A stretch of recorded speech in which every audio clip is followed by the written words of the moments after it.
प्रिय दर्शकों, सादर नमस्कार प्रणाम। आज हम नवरात्रि के छठे दिन की पवित्र कथा मां कात्यायनी माता की अद्भुत महिमा और उनके दिव्य लीलाओं के बारे में सुनेंगे। ये कथा मार्कंडेय पुराण देवी महात्म्य दुर्गा सप्तशती में वर्णित है। मां कात्यायनी का स्वरूप अत्यंत तेजस्वी और भक्तों की हर मनोकामना पूरी करने वाला है। आज की कथा को ध्यानपूर्वक सुने और माता के प्रति अपनी भक्ति और श्रद्धा बनाए रखें। कथा के अनुसार एक समय असुरों का अत्याचार इतना बढ़ गया कि देवताओं और ऋषियों मुनियों की चिंता चरम पर थी। असुरों ने धर्म और सत्प्रवृत्ति का संहार कर दिया था। उन्होंने पृथ्वी, आकाश और समुद्र में आतंक फैला रखा था। देवताओं ने त्रिदेव ब्रह्मा, विष्णु और महेश की शरण ली। उन्होंने तप और शक्ति से मां दुर्गा को प्रकट करने की प्रार्थना की। देवी ने संकल्प लिया कि वे अधर्म का नाश करेगी और धर्म की स्थापना करेगी। मां कात्यायनी का जन्म इसी समय हुआ। कथा के अनुसार ऋषि कात्यायन ने अत्यंत कठोर तप किया। उन्होंने इस तप का उद्देश्य ये रखा कि संसार के उद्धार हेतु माता का जन्म हो। उनके तप से प्रसन्न होकर ब्रह्मा, विष्णु और महेश ने अपनी शक्ति कात्यायनी माता में निवेश की। इस प्रकार माता कात्यायनी ने संसार में प्रकट होकर अधर्म का नाश और धर्म की स्थापना का कार्य किया। मां कात्यायनी का स्वरूप अत्यंत तेजस्वी था। वे सिंह पर सवार थीं, उनके 4 हाथ थे। दाएं हाथ में वरमुद्रा, बाएं हाथ में अभयमुद्रा, तीसरे हाथ में तलवार और चौथे हाथ में कमल पुष्प था। उनका रूप भयानक होने के साथ साथ भक्तों के लिए अत्यंत करुणामयी और सुखप्रद था। मां का तेज इतना दिव्य था कि उनके प्रकट होते ही आसमान में गरज, पृथ्वी में कंपन और समुद्र में लहरें उठने लगीं। कथा के अनुसार महिषासुर नामक असुर ने अपनी अपार शक्ति से संसार में आतंक फैला रखा था। वह देवताओं और मनुष्यों दोनों को अत्यंत पीड़ा दे रहा था। देवताओं ने अपनी शक्ति कात्यायनी माता में निवेश की। माता ने सिंह पर सवार होकर महिषासुर का सामना किया। युद्ध अत्यंत भयानक और दिव्य था। माता का तेज ऐसा था कि असुरों के शस्त्र आग और बिजली बनकर ध्वस्त हो गए। महिषासुर ने मानव, भालू, हिरण और बाघ के रूप धारण किए, लेकिन माता ने हर रूप को नष्ट किया। अंततः माता कात्यायनी ने अपनी तलवार से महिषासुर का संहार किया। ये युद्ध धर्म और अधर्म के संघर्ष का प्रतीक है।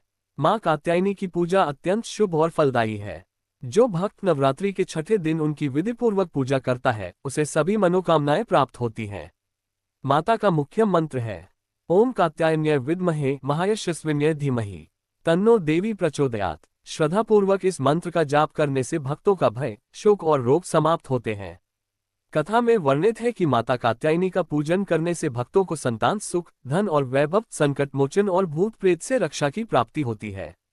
मां कात्यायनी माता की कथा हमें ये सिखाती है कि जीवन में सत्य और धर्म का पालन, भक्ति, तप और निष्ठा से सभी संकट दूर किए जा सकते हैं। माता का तेज, उनकी शक्ति और उनकी कृपा हमेशा भक्तों के साथ रहती है। प्रिय दर्शकों, यदि आप इस नवरात्रि में माता कात्यायनी की पूजा करते हैं तो आपका जीवन सुख, शांति और समृद्धि से भर जाएगा। माता कात्यायनी की कृपा से आपके सभी दुख और भय दूर होंगे।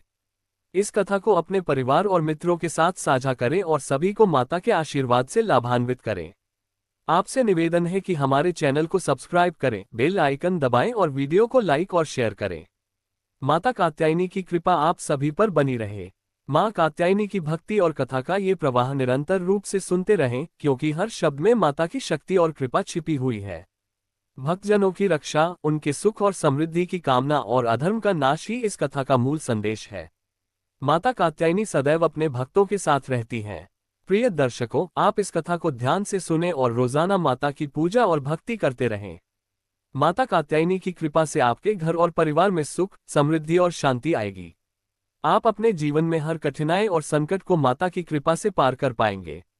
मां कात्यायनी माता की कथा हमें ये भी सिखाती है कि भक्ति, सच्चाई और धर्म के मार्ग पर चलने वाला हर व्यक्ति कभी भी असुर या बुराई के प्रभाव में नहीं आता।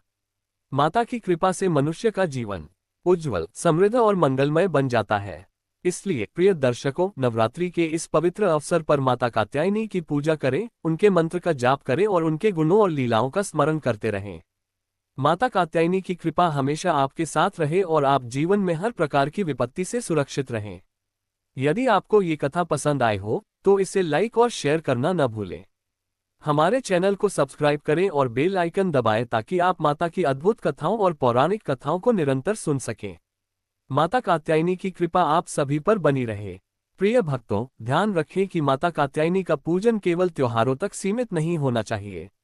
नियमित भक्ति, साधना और मंत्र जप से आपकी सभी मनोकामनाएं पूरी होंगी।